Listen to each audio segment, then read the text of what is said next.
लेकिन आप मुझे बताइए किस तरह की चुनौती भी आती है, क्योंकि कई बार कैंसर पेशेंट से डील करना भी बहुत मुश्किल होता है क्योंकि वो बहुत ट्रॉमेटाइज हो जाते हैं, तो कैसे डील कर रहे हैं आप? नमस्कार। देवी अहिल्या की नगरी में आप सबका स्वागत है। देवी अहिल्या हॉस्पिटल अपने यूनिक ट्रीटमेंट के लिए पूरी देश और दुनिया में इंदौर का नाम रोशन कर रहा है। देवी हॉस्पिटल द्वारा यूनिक ट्रीटमेंट बिना कीमो, बिना रेडिएशन, बिना सर्जरी हम लोग इलाज करते हैं। और जैसे हम जानते हैं कि कैंसर का इलाज पूरी दुनिया में 3 तरीके से होता है।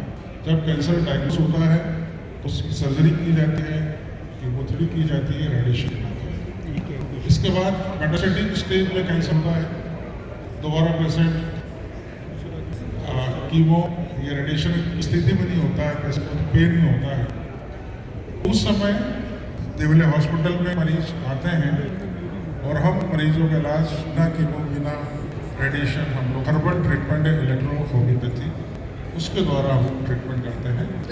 और उसके द्वारा जो पेशेंट मॉर्फिन पे होते हैं उनकी मॉर्फिन हम पहले दिन से होते हैं और पेशेंट का पेन खत्म हो रहा है, उसकी तकलीफें कम होती हैं और पेशेंट की लाइफ प्रोलॉन्ग होती है, पेशेंट अधिक समय तक जीते हैं। ठीक है डॉक्टर अर्पित चोपड़ा, हम बात करें तो होम्योपैथी से इलाज है कैंसर के बढ़ते प्रकोप की, लेकिन जब पहले किसी कैंसर होता था तो लोग ये कहने लगते थे यानी कुछ दिन का मेहमान है, इनकी आओ भगत कर लो, अच्छे से ध्यान रख लो, क्योंकि कैंसर तो ठीक हो ही नहीं सकता। लोगों के मन में ये बात रहती थी, लेकिन अब वो क्यूरेबल भी है, कई ऐसे इलाज आ चुके हैं जिससे कैंसर ठीक हो जा रहा है। देवी अहिल्या हॉस्पिटल किस तरीके से कैंसर पेशेंट को ट्रीट कर रहा है, क्या नई टेक्नोलॉजी साथ आप लोग काम कर रहे हैं, और पहले कैंसर पेशेंट और आपके कैंसर पेशेंट आप क्या फ़र्क देखते हैं, ये भी बताइए। देखिए, ये ऐसा माना जाता है कि एलोपैथी बहुत फास्ट वर्क करते हैं और एलोपैथी में ही पेशेंट को एडमिट करने की प्रथा है। मैक्सिमम केसेस में आयुर्वेद और होम्योपैथ इस प्रकार के केस में पेशेंट को एडमिट नहीं करते। देवी अहिल्या हॉस्पिटल में बिना पेशेंट को एडमिट किए हम लोग ट्रीटमेंट ही नहीं करते हैं। हमारे पास 100 मरीज आते हैं जो टाटा से, एम्स से रिजेक्ट हो जाते हैं और बोला जाता है कि अब घर ले जाके इनकी सेवा कीजिए।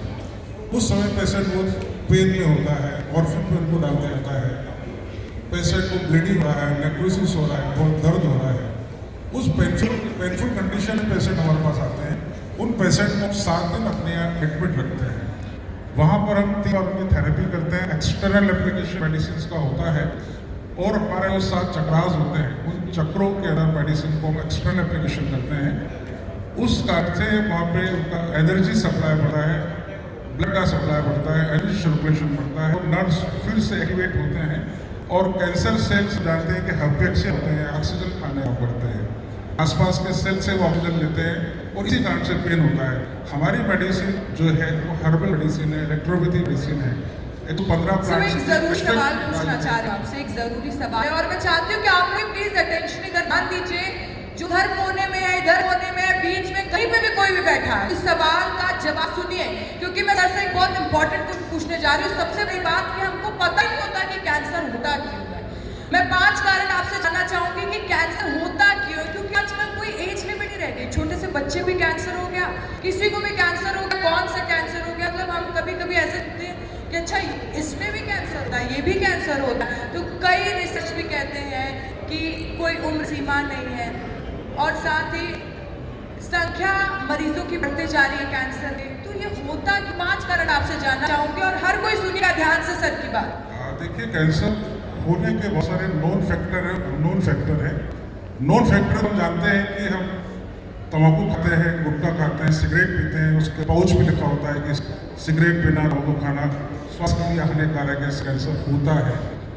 और हमारे अस्पताल में 100 केस यदि कैंसर के आते हैं, 90% किसी भी ओरल कैंसर के हैं तो वो 90% में से 89% जो टोबैको चीन उनकी हैबिट होती है। रेस्पिरेटरी कैंसर हो रहा है तो उनकी पता लगता है कि वो स्मोकिंग कर रहे हैं।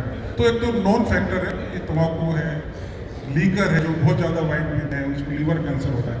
परंतु ऐसे बहुत सारे अननोन फैक्टर हैं जिसमें हमारा क्लाइमेट चेंज है, इसके अलावा हमारा जो किचन है, जहाँ पर हम शुगर का इस्तेमाल करते हैं, ऑयल का इस्तेमाल करते हैं, हम जो खाना खा रहे हैं वो पेस्टिसाइड से, हम गेहूँ जो खा रहे हैं वो पेस्टिसाइड से, आज से 40 साल 50 साल पहले हम लोग ज्वार या बाजरा खाते थे, परंतु आज हर घर के अंदर गेहूँ खाया जाता है और गेहूँ ग्लूटीन जो है वो सबसे ज़्यादा कैंसर पैदा करता है।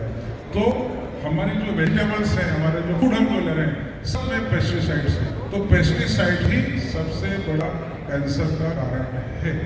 तो पेस्टिसाइड को हम कम कर दें, ऑर्गेनिक खाद को अपनी स्टार्ट कर दें, ऑर्गेनिक खेती हम हमारे किसान स्टार्ट कर दें। हमारी सरकार पेस्टिसाइड्स के लिए बोली कि यूक्रेन और रशिया में जो द्वारा है अधिक पैसे के अंदर हम लोग खाद लेके आ रहे हैं। हमारी सरकार ये बोले हमारे किसानों को वो फसल तैयार कर रहे हैं, उससे 10 रुपये कुंटल यदि हम गेहूँ और मक्का और ये खरीदेंगे, ऑर्गेनिक खरीदेंगे, तो मैं सोचता हूँ कि वो ज़्यादा बेनिफिशियल होगा। इस प्रकार से हम कैंसर को बचा सकते हैं। बिल्कुल। तो देखिए बहुत सी चीज़ों में बता दी और मुझे लग रहा है कि आप लोगों के लिए वो कारगर होगी और कैंसर या आपके आसपास का भी किसी में होता है, आप प्लीज़ डॉक्टर नाटिया या फिर डॉक्टर अर्पित चोपड़ा से संपर्क भी कर सकते हैं। डॉक्टर अर्पित चोपड़ा, आखिरी सवाल है आपसे, मैं सवाल पूछ रही हूँ, ब्रिक्स देशों के लिए भी अब आप सेवाएं दे। आशाहीन कैंसर रोगियों के लिए आशा की एक नई किरण, देवी अहिल्या कैंसर हॉस्पिटल इंदौर, जहां संभव है कैंसर का इलाज बिना कीमो, बिना रेडिएशन। दर्द से तड़पते कैंसर मरीजों को इलेक्ट्रो होम्योपैथी हर्बल मेडिसिन द्वारा अब तुरंत राहत। कॉल 9584040131। हमारी ब्रांच अब दिल्ली में भी।